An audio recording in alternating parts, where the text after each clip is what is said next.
దేవుని పరిశుద్ధ నామానికి మహిమ కలుగును గాక. అపోస్తులైనటువంటి పేతురు, యోహానులు శృంగారమను దేవాలయం ఎదుట భిక్షమడుకొనుచున్న ఒక కుంటి భిక్షకుని స్వస్థపరిచినప్పుడు అక్కడున్న అధికారులు, పెద్దలు పేతురు, యోహానులను మధ్యన నిలవబెట్టి, మీరు ఏ బలం చేత, ఏ నామమును బట్టి వీరిని స్వస్థపరిచారు అని అడిగినప్పుడు పేతురు పరిశుద్ధాత్మతో నిండినవాడై ఇట్లనెను, ప్రజల అధికారులారా, పెద్దలారా, ఆ దుర్బలునికి చేయబడిన ఉపకారమును గూర్చి వాడు దేని వలన స్వస్థత పొందినని నేడు మమ్మను విమర్శిస్తున్నారు. కనుక మీరందరూ, ఇశ్రాయేలు ప్రజలందరూ తెలిసి కొనవలసినదేమనగా, మీరు సిలువ వేసినట్టు, మృతులలో నుండి దేవుడు లేపినట్టు నజరేయుడైన యేసుక్రీస్తు నామముననే వీడు స్వస్థత పొంది మీ ఎదుట నిలుచున్నాడు. ఇల్లు కట్టువారైన మీరు తృణీకరించిన రాయి ఆయనే, ఆ రాయి మూలకు తలరాయి ఆయను. ఇలాగన యేసుక్రీస్తు ప్రభుని గురించి, యేసుక్రీస్తు ప్రభు ఎవరో అనే విషయాన్ని వారికి వివరిస్తారు. ఇల్లు కట్టువారు నిషేధించినటువంటి రాయి మూలకు తలరాయి ఆయను. ఇల్లు కట్టువారైన మీరు తృణీకరించిన రాయి ఆయనే, ఆ రాయి మూలకు తలరాయి ఆయను అని ఇలాగున వారు యేసుక్రీస్తు ప్రభుని గురించి సువార్త ప్రకటిస్తూ, యేసుక్రీస్తు ప్రభు ఎవరో, యేసుక్రీస్తు ప్రభుని వారు ఏమి చేసినారో, యేసుక్రీస్తు ప్రభు అంటే ఏంటిదో వారికి చక్కగా వివరిస్తూ ఉంటారు. దేవుని బిడ్డలారా, ఇల్లు కట్టువారు ఒక రాయిని తీసి ఏ విధంగా తృణీకరిస్తారో, ఒక రాయిని పక్కకు పడేస్తారో, అదే రీతిగా ఈ లోకం కూడా యేసుక్రీస్తు ప్రభుని తృణీకరించినది. ఇల్లు కట్టువారైన మీరు తృణీకరించిన రాయి ఆయనే, ఆ రాయి మూలకు తలరాయి ఆయన. ఈ విధంగా ప్రభువుని వారు ప్రకటిస్తారు. ఇల్లు కట్టువారైనటువంటి రాయి యేసుక్రీస్తు ప్రభు అని, ఇల్లు కట్టువారు రాతిని ఏ విధంగా నిషేధిస్తారో అదే విధంగా ప్రభువును కూడా మీరు నిషేధించి ఉంటున్నారని ఆ పెద్దలకు, అధికారులకు తెలియజేస్తారు. ఇల్లు కట్టువారైనా మీరు తృణీకరించిన రాయి ఆయనే, ఆ రాయి మూలకు తలరాయి ఆయను. సహోదరుడు, సహోదరి, ఈ రోజున మనము పాత నిబంధన గ్రంథంలో ఆ రాయి పరోక్షంగా ఏ విధంగా ఉన్నదో మనము ఈ సమయంలో మనము ధ్యానించుకుందాం. దయచేసి అందరూ కూడా మీ పరిశుద్ధ గ్రంథాలు తెరిచి చూడండి. ఆ రాయిని గూర్చి యెషయా గ్రంథంలో 28వ అధ్యాయం 16వ వచనంలో, సియోనులో పునాదిగా రాతిని వేసిన వాడను నేనే, అది పరిశోధింపబడిన రాయి, అమూల్యమైన తలరాయి, బహు స్థిరమైన పునాది అయిన మూలరాయి అయి ఉన్నది. నిర్గమకాండం 17వ అధ్యాయంలో ఇశ్రాయేలు సమాజము దాహంతో ఉన్నప్పుడు రెఫీదీములో మోషే మీద వాదించారు. మాకు ఆహారం లేదు, నీళ్లు లేవు, పండ్లు లేవు, కూరగాయలు లేవు అని మోషే మీద వారు వాదిస్తూ ఉన్నప్పుడు, మోషే దేవునికి మొరపెట్టినప్పుడు 17వ అధ్యాయం 5-6 వచనములలో,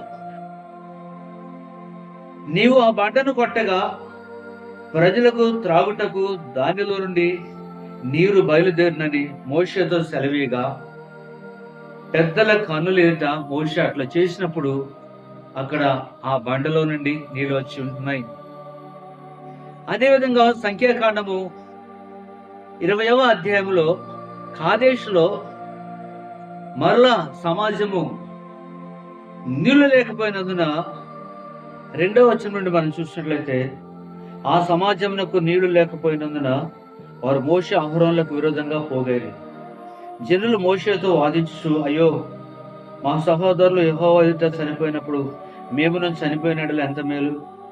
అయితే మేమును మా పశువులను ఇక్కడ చనిపోనట్లు ఈ అరణ్యంలోనికి యెహోవా సమాజంను మీరు ఎలా తెచ్చిదిరి?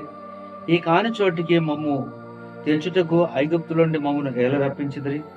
ఈ స్థలంలో గింజలు లేవు, అంజూరాలు లేవు, ద్రాక్షలు లేవు, ధాన్యములు లేవు, త్రాగుటకు నీళ్ళే లేవనిరి.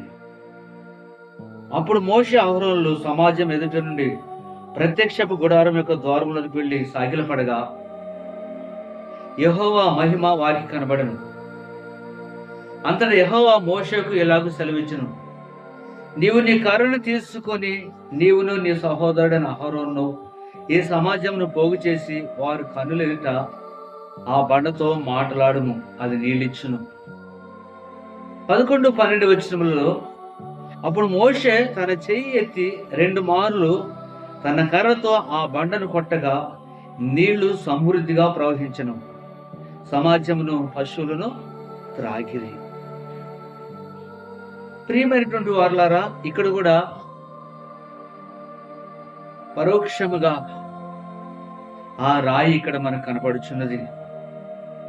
118వ కీర్తన 22, 23 వచనంలో, ఇల్లు కట్టువారు నిషేధించిన రాయి మూలకు తలరాయి ఆయను, అది యెహోవా వలన కలిగినది, అది మన కళ్ళకు ఆశ్చర్యము.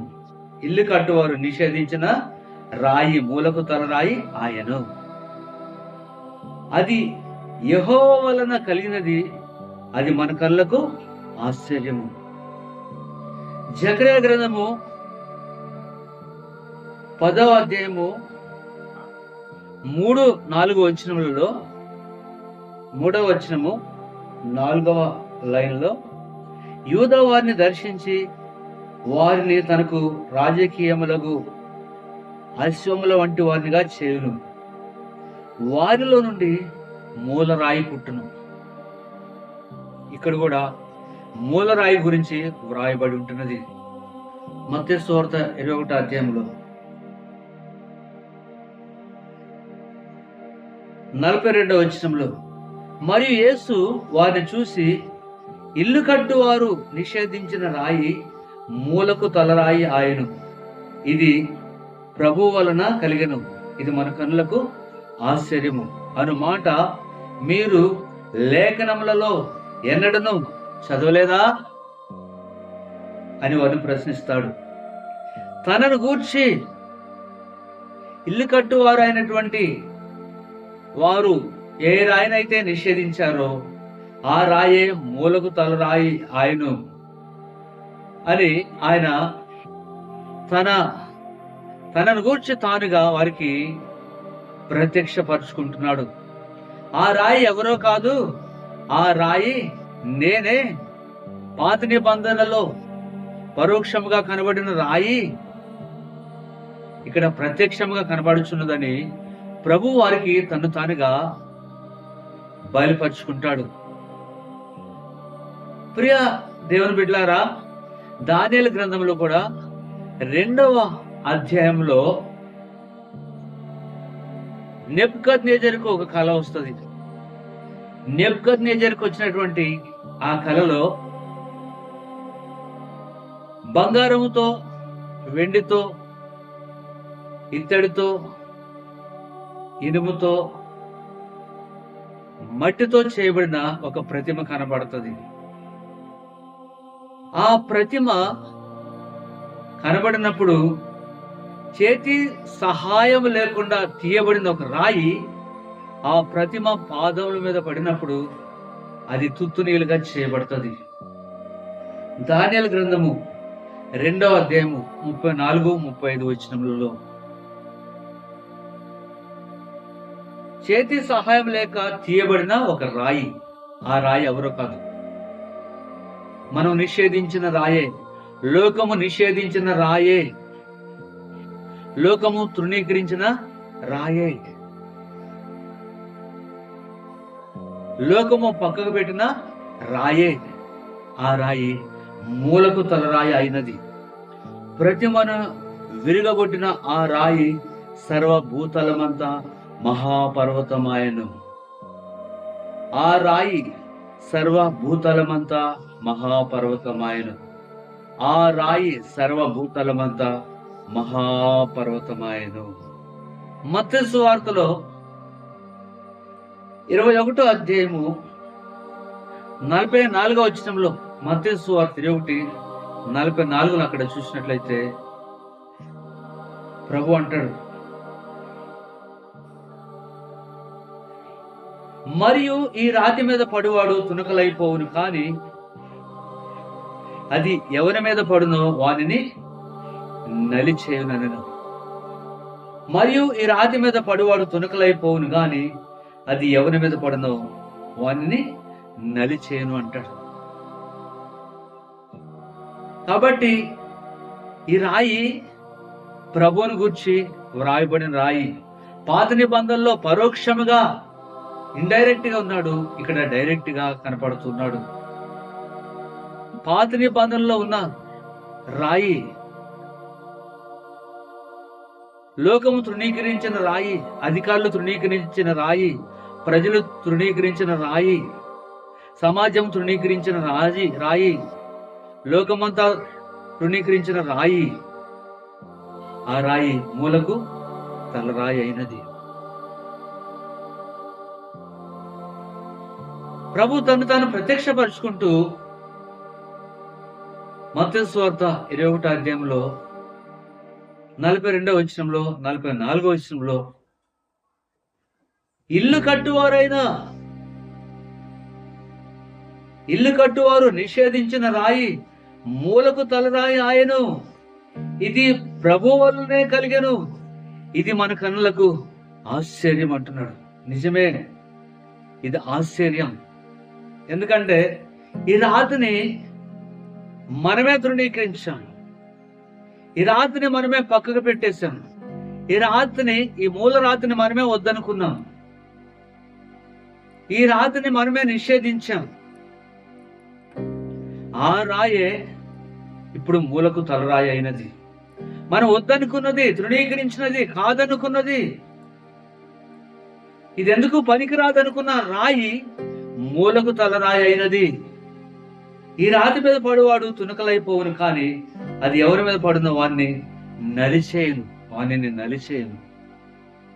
ఈ లోకము యేసుక్రీస్తు ప్రభువును వద్దనుకుంటున్నది, యేసుక్రీస్తు సువార్తను తృణీకరిస్తున్నది. మాకు యేసు వద్దు, ఆ రాయి వద్దు, ఆ సువార్త వద్దు, ఆయన మాకొద్దు అని లోకం అనుకుంటున్నది. అయితే ఆ రాయి ఏ విధంగా అయితే తృణీకరించబడి అదే మూలకు తలరాయి అయినదో, ఒక దినాన నీకు, నాకు, మనందరికి కూడా మూలరాయిగా ప్రభు ఉండబోతున్నాడు. పేతురు యోహానులను మధ్యన నిలబెట్టి అడుగుతున్నారు, మీరు ఏ బలము చేత, ఏ నామమును బట్టి ఈ కుంటె భిక్షకుని స్వస్థపరిచారు అని అడిగినప్పుడు వారు అంటున్నారు,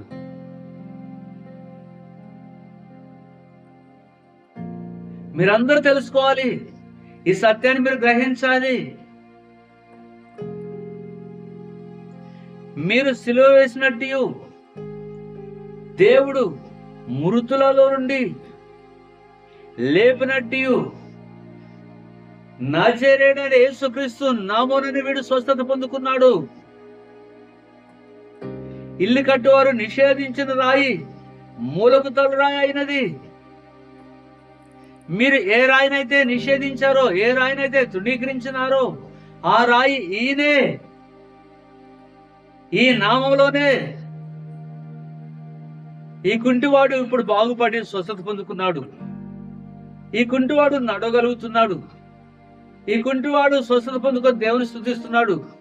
ఈ కుంటివాడు మాతో కలిసి దేవాలయానికి వస్తున్నాడు. ఆ నామం వల్లనే వీడు స్వస్థత పొందుకున్నారు. ఆ నామం వల్లనే వీడు బాగుపడ్డాడు. ప్రియమైన సహోదరుడు, సహోదరి, ఈ మాటల ద్వారా కొన్ని విషయాలు మీరు తెలుసుకుని ఉన్నారని నేను నమ్ముచున్నాను.